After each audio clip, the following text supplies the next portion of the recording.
I'm just going to read what you wrote, Zelle. If I could be introduced as a developer, educator, and white hat Neopets hacker, that would make my day.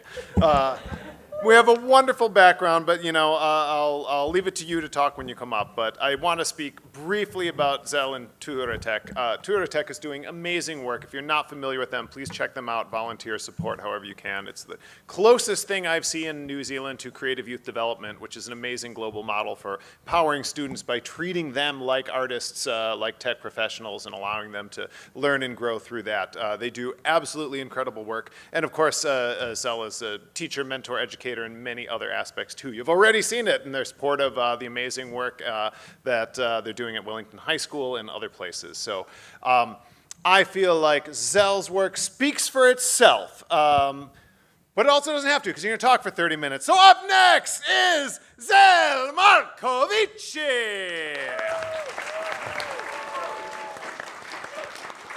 It's real. It's happening. I am so happy to be here. So hi. This talk, it's called Pay to Lose, or The Death of the Microtransaction. That's a little bit of a subtitle. I'm really, really excited to be here and to be able to cram a talk into our schedule this weekend at all. So like I said, this talk's kind of gone through a journey. I pitched it as a 45-minute awful little history of microtransactions and how we got here and why are games now bleeding us dry like $2 at a time. And then it turns out we had a lot of really incredible speaker applications, and wonderful Tanya Marriott, who always lets me tag along to these things, was like, oh, Zelle, if you can do your talk in 15 minutes, we can still have you. And I was like, yeah, I can do that. And then, surprise, I get to embiggen it again. So I'm very excited about that because I can talk nonstop, as some of you know already. But I would like to give a little shout out to poor Mike Barwise, who was going to be speaking after me. I'm certain it was going to be an amazing talk. He does seem like a pretty amazing guy. However, my talk has now eaten your talk, Mike, and I will gain your powers. I just really want to quickly thank Rick Stem for having been such a killer MC this whole event. Seriously, deserves that applause. I'd love to thank the wonderful volunteer team this year, everyone else who's been working tirelessly to make play-by-play happen, including those who I've accidentally called the wrong names because my brain is full of holes. I do know who you are, just not your name. Don't worry. So look, I don't want to break tradition here because I've watched a lot of other talks and we do love to yap about ourselves. This is not going to be, this is like the least important part of the talk. Like, who am I? Who cares? But I also understand that people do like to know like why I'm yapping and whether I have expertise in any of the things I'm yapping about. No, I don't. I'm just some random guy they found off the street. But I'll explain who I am anyway. Just, why not, right? So I'm Zelle Markovici. Shout out to Rick for always getting my name so well and making me sound like, I don't know, real Dracula style. Makes me happy. I'm a developer, I'm a nerd, I'm an academic. I did a bachelor's around game and web design at Massey University of Wellington, but I'm better now. No, this is not true. Sometimes I teach there. I'm sort of in the middle of a master's there, so I won't be better for a long time. But I'm having a real blast. I'm really interested in games and online cultures and a little bit of, like, I don't know, naughty hacker stuff.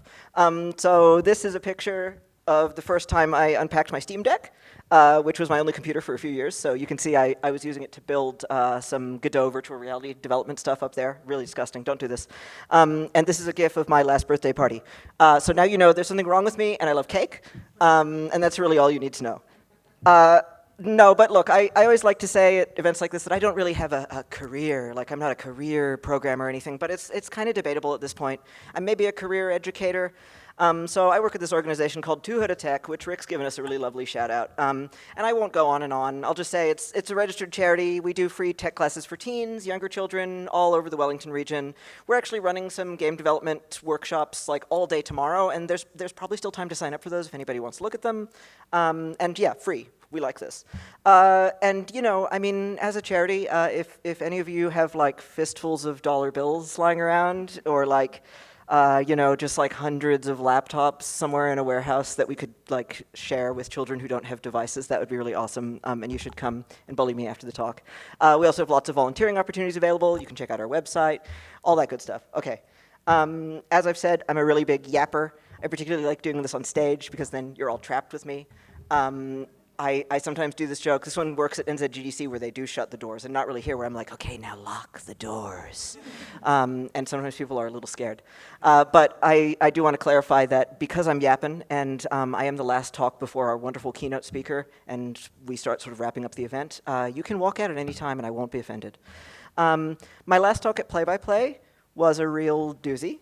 So that's me, of course, and that's something wrong happening. It was kind of about weird online economies and metagaming, but it was mostly about the Neopets black market, because that's something I'm really into, and I'm very chuffed to say I'm actually not the first person to bring up Neopets at this conference for once, because Jeff Andrews yesterday mentioned it in his talk, so I know I'm in the right place. And yeah, I'm a game developer sometimes. Okay, so I came up with this really painful metaphor last night. That's good. That's good, right? Is that good? That seems fine. So the really painful metaphor I came up with last night while I was trying to sleep was that I'm like a demisexual, but for game development.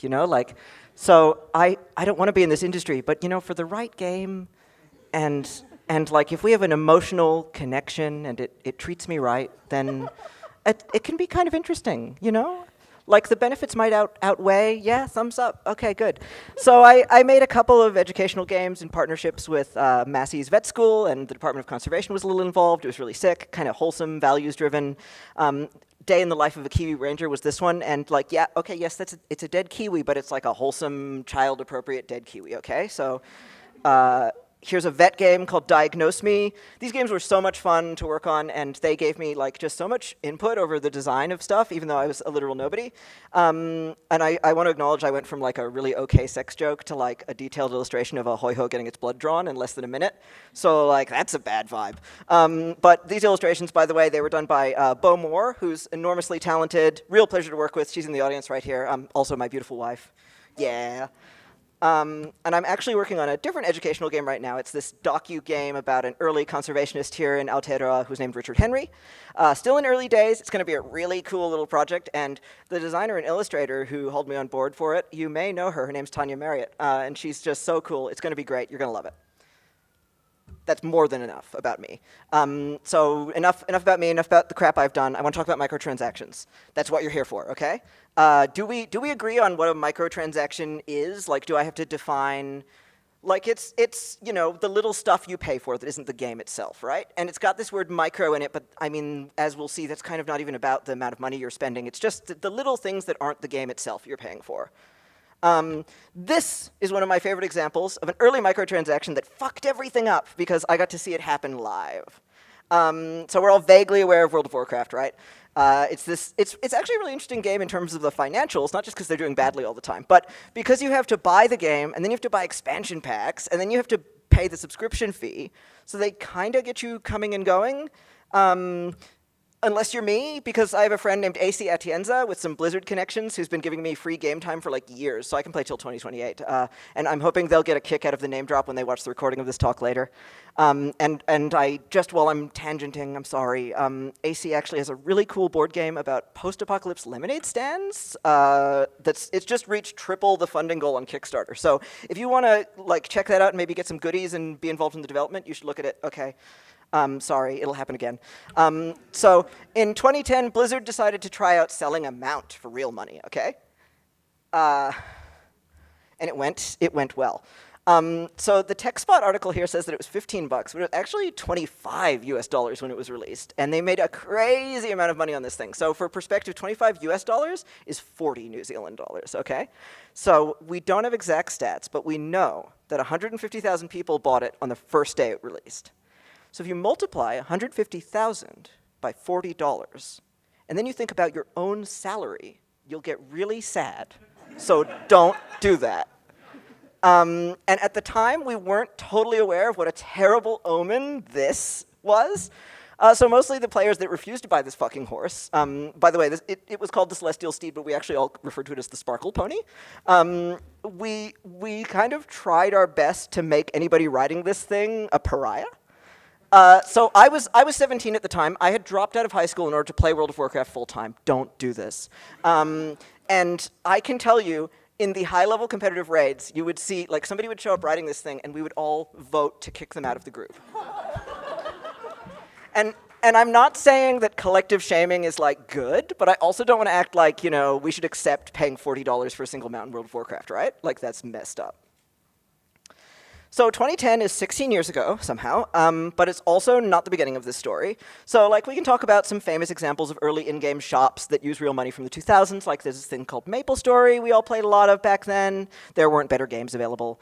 And you can go all the way back to arcade games. So look, I'd argue that paying a coin to play isn't a microtransaction, because that's like you're paying for the game. But in the 1990s, they came out with this third Double Dragon, which they really should have called Sextuple Dragon. And they let you put in a coin to buy power-ups at the shop, and that is definitely a microtransaction to me.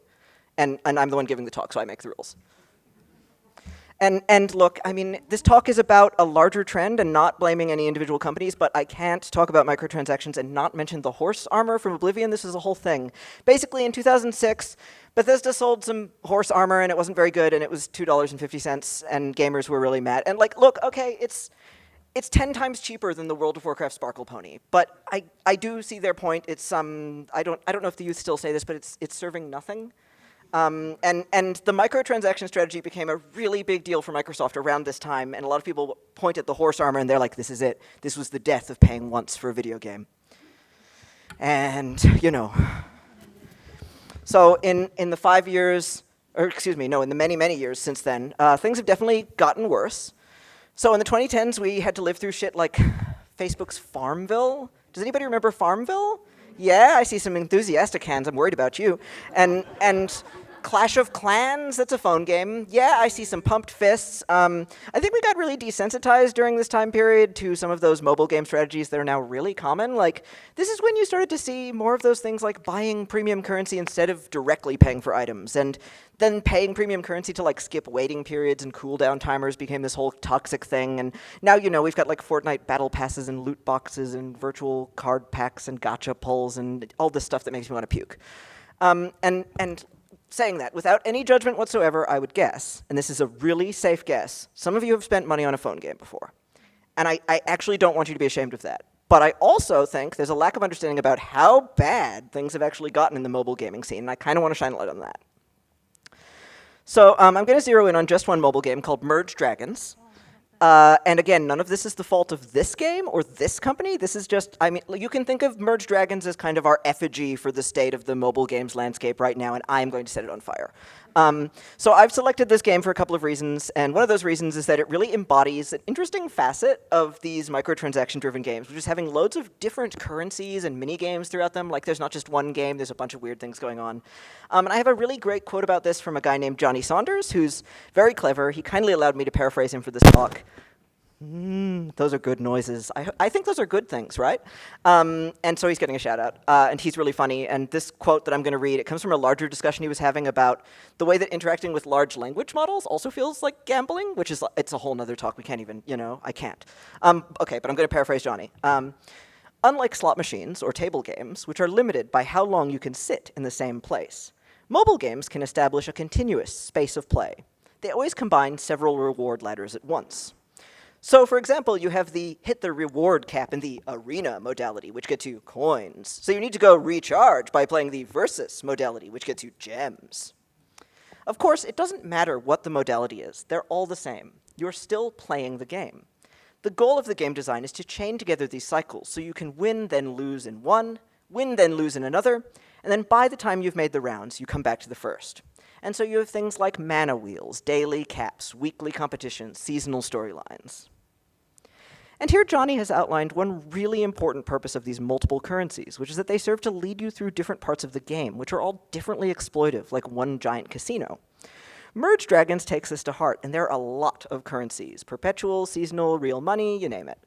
And the other really important purpose of having this many different currencies is that it serves to obscure the actual dollar amounts of your spends, right? So we're going to obscure our spends too. In the case of Merge Dragons, I'm going to be focusing on gems, which are their currency that are directly bought with real money. And my goal is really simple. I'm going to start from a fresh save in this game. I'm just going to start saying yes to a bunch of the in-game purchases. And we're only going to discuss how much real money that represents when we're done. So Merge Dragons is actually sort of a puzzle game with levels, but that's not where you can spend the big bucks, so I don't care.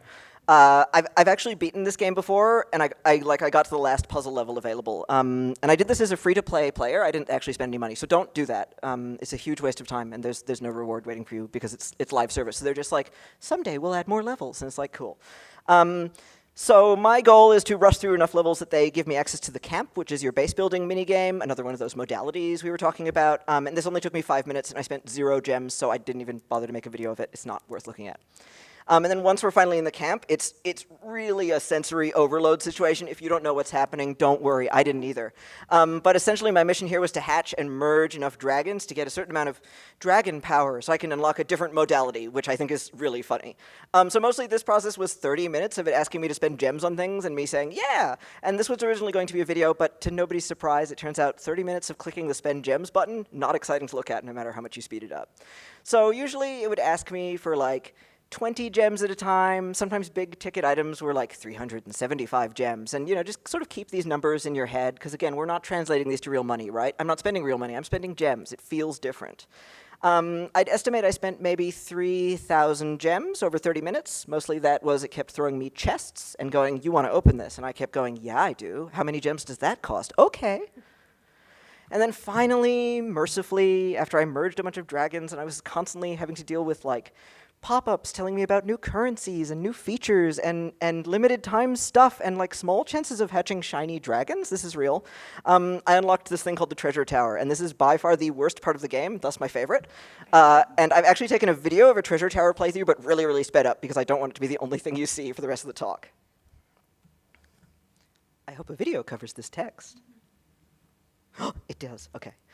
So, what is the treasure tower, aside from being a different modality or a different casino table?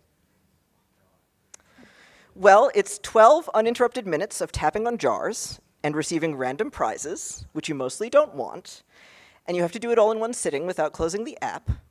And on certain floors, it'll ask if you'd like to pay gems to open an additional jar for extra prizes, so that's great, and obviously I'm saying yes to all of those. And on other floors, a bad guy called a Zomblin will attack you, and you can either lose everything you've earned or pay gems to scare it off for a couple floors. And so the amount of gems you have to pay to scare off the Zomblin doubles each time you find one, and that caps at 1,500 gems. Just, again, keep these numbers sort of floating around in your brain. And there are 60 floors total, and there's little treasure rooms every 5 floors. And to be clear, there's no skill involved, and there's no method of changing your odds for anything. And so by the time I got all the way up to the super grand prize, I'd spent 7,605 gems. And to add insult to injury, the moment I left the tower with my grand prize, the game like popped up this huge, like, another package of items I could buy for $7.50, you know, like, in case I'm not done. And so when we're talking about gambling mechanics, I think it's really important that we dig into the math of probability, because knowing how probability works is a great way to save yourself from gambling at all. So the way probability works, every time you tap on a jar, you have that same 25% chance of getting a Zomblin, right? And this is assuming the odds are actually fair. We don't know if the odds are fair. This could be weighted in favor of the house, and we have no way of knowing, right? We don't have a decompilation of this goddamn game. So let's say we will be charitable, it's fair, we have a 75% chance of getting past each level without hitting a Zomblin. So we can take this in isolation, but we can also determine how likely it would be to make it all the way to floor 60 without hitting a Zomblin at all. So free to play, right? So the way you do this, even with independent events, is by multiplying subsequent probabilities by each other. So for example, if you flip a coin, you always have a 50% chance, roughly, of it landing on heads, no matter what the previous flip came up. But if you say, okay, what is the chance of flipping a coin 3 times, and it's heads all 3 times? The odds aren't 50%, they're 12.5% because we multiplied our odds together. Does that kind of make sense? Okay, I see some nods, that's good. So to figure out what our odds are of getting to floor 60 without hitting a Zomblin, we got to take out the treasure floors, they can't contain any Zomblins. That means we have 48 floors left, they can contain a Zomblin, and that means our final probability will be 75 multiplied by itself 48 times. So I want to do a guessing game now, so please raise your hand to answer my question. Clonk, bonk. If you think we will have a more than 5% chance of getting to the top of the tower with no Zomblins, can you please raise your hands? Okay. Who thinks we will have a less than 5% chance? Great. Less than 1%? Oh, okay. Less than 0.5%. Oh, okay. Okay. Are we ready for the answer? I'm going to struggle to say this number. The chance of reaching floor 60 free to play without finding a Zomblin is 0.000100, and then there's some other numbers, and we don't look. Okay, if I'm really generous and I'm not bad at math, which is a possibility, I think this is like 1 in 10,000. Is it more than that? I don't know. I dropped out of high school to play World of Warcraft. Don't do that. But what I'm trying to say here is even in this best case scenario where the game is actually fair, you're not making it to the top of the tower as a free-to-play player. You're not doing that. And we're at 10,000 gems spent, and I spent them on the treasure tower, okay?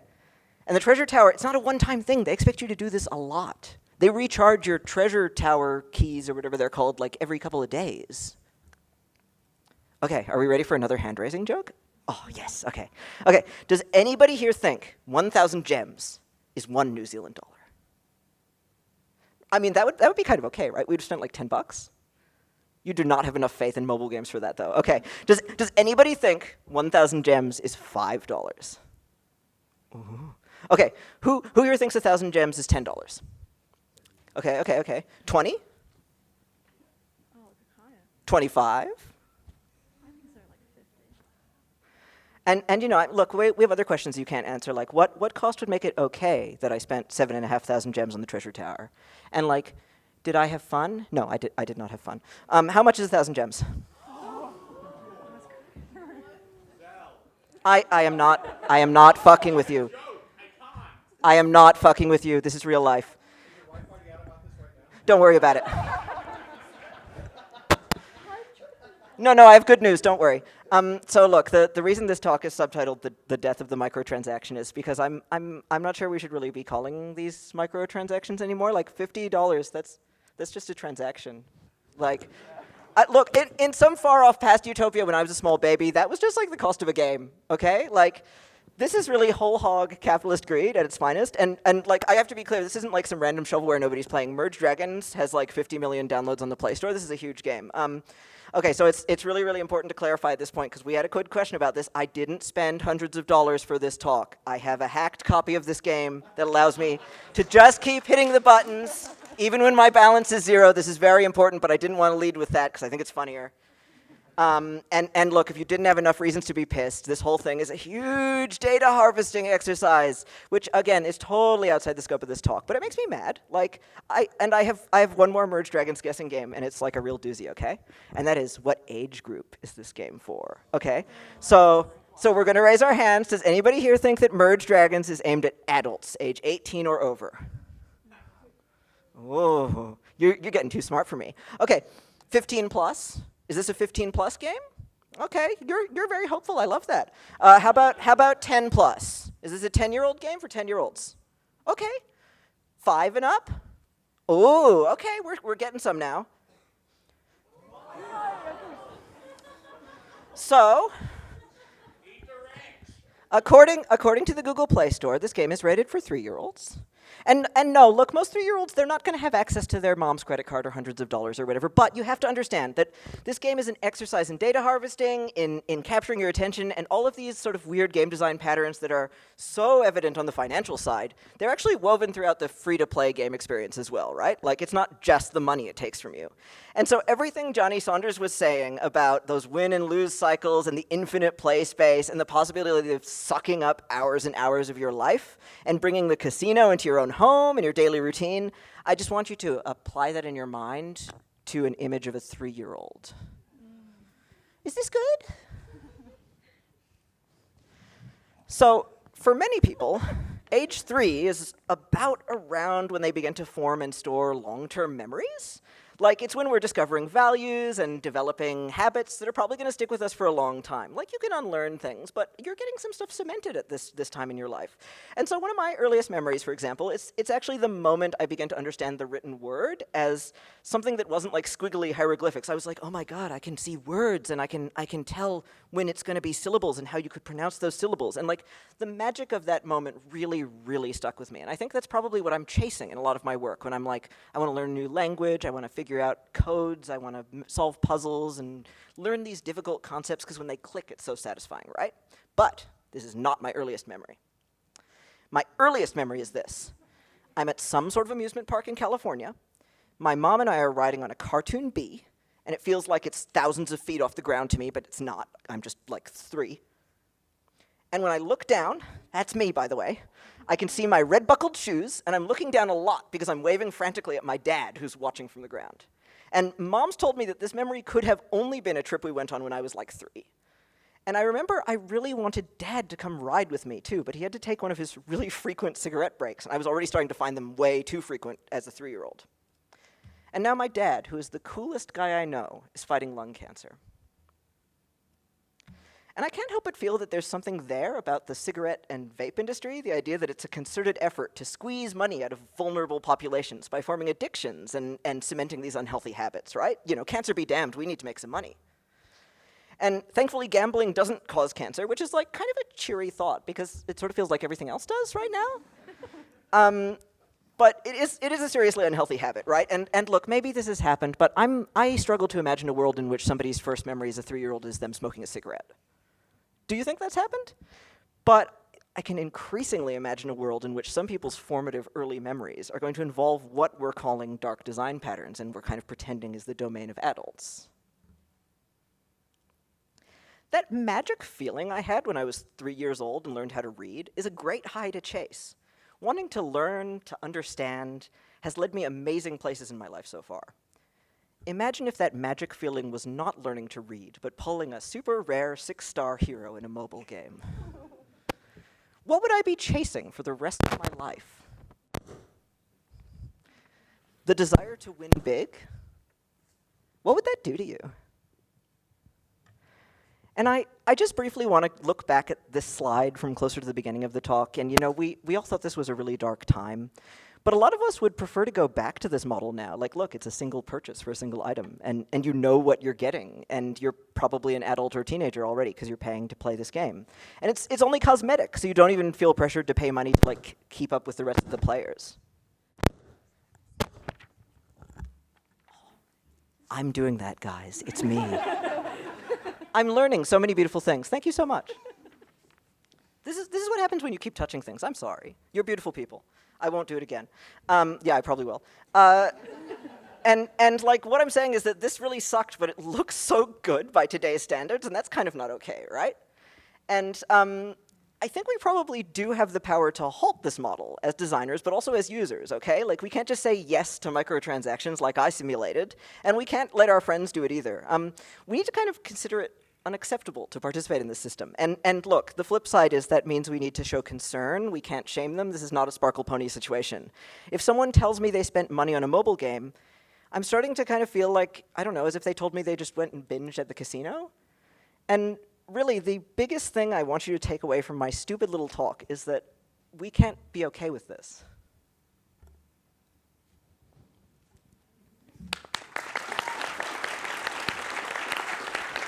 I'm going to try so hard to not touch that mic again.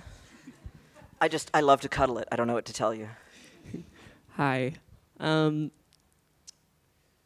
Do you think there is coincidental or not resemblance between a lot of these microtransactions and online shopping? No, that's not a coincidence. That's an evil, evil design. Yeah, online shopping's really scary. I used to be kind of an eBay junkie. I collect Neopets merchandise, which is surprising to 0 people in this room. They haven't been able to diagnose me with anything for it yet, but they're trying. It's really wonderful living in New Zealand because shipping is so expensive that it's really weaned me off the habit. But man, it was bad. How much did you end up spending? Well, so I literally spent $0. But if we're thinking about how much I would have spent, there was a deal for quite a few gems that was, I think it was, what, 2,000 or something for $200. But then you can only buy that deal once, so then I would have had to start buying it at the 1,000 gems for $50 thing. So, you know, I dropped out of high school. So if anybody wants to do the math on that one, I would be curious. And the thing is, I would kind of love to do like a, it's not exactly a tool-assisted speedrun, it's more like a play around. But like, let's say I just do a long YouTube video that is me trying to spend as much money as humanly possible and you've got a counter. I did kind of envision that originally, and then I realized I don't like video editing, so it didn't happen. So you work with a lot of young people in game design, yes? I do. So I don't know if you've noticed this trend, I don't know if trend's the right word, that young people have with the concept of having gambling in their games. Like, what do you want to include in your games? Gambling is a common answer. Have you noticed that, and why do you think that might be the answer, even as a joke? It is, I think, literally just because they're so immersed in it. So it hasn't come up in this talk, but it did come up in a previous talk. I did a little bit of a live anthropological study of a Minecraft fan server called Manicube, and I stopped playing it because I was way too disturbed by how many 15-year-olds kept telling me that they were in massive credit card debt because they liked gambling on it. And there was a guy who had spent $40,000 US and was at the top of the leaderboards, and he was not a legal adult, and I'm really afraid for his future. So yeah, I think the reality is, kids aren't stupid, and there's gambling everywhere, and they understand it feels good to win big, so they're going to think it's a game mechanic that they should play with.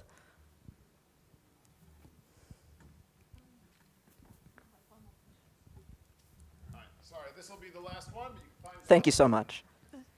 How do we manage the social acceptance of gambling, particularly games, I'm talking like Genshin Impact, Honkai Star Rail, which kind of have become their own pop culture phenomenons, even though, holy shit, it's gambling all the way down. I don't know if this is a controversial answer or not, but I think we have to look at strategies for cult deprogramming in order to really understand how to tackle this problem. And I think that that's very similar when we're working on lots of different types of radicalization. And I wouldn't say that falling into gambling addiction is exactly the same as radicalization, but it has a lot of the same root causes, where there's a loneliness and a void that's being filled by something very harmful, and then that's being kind of confirmed and facilitated by a community of people who are doing and feeling the same things. So I think being the non-judgmental friend who still pushes back is really, really helpful in those situations. And that is something that we're able to do for young people as mentors, and also sometimes as peers. I mean, I play Roblox. I get 10-year-olds calling me crazy things on that game. And, it's nice to be able to tell them, hey, don't spend money on this game. You can just play it for free. Thank you so much, guys.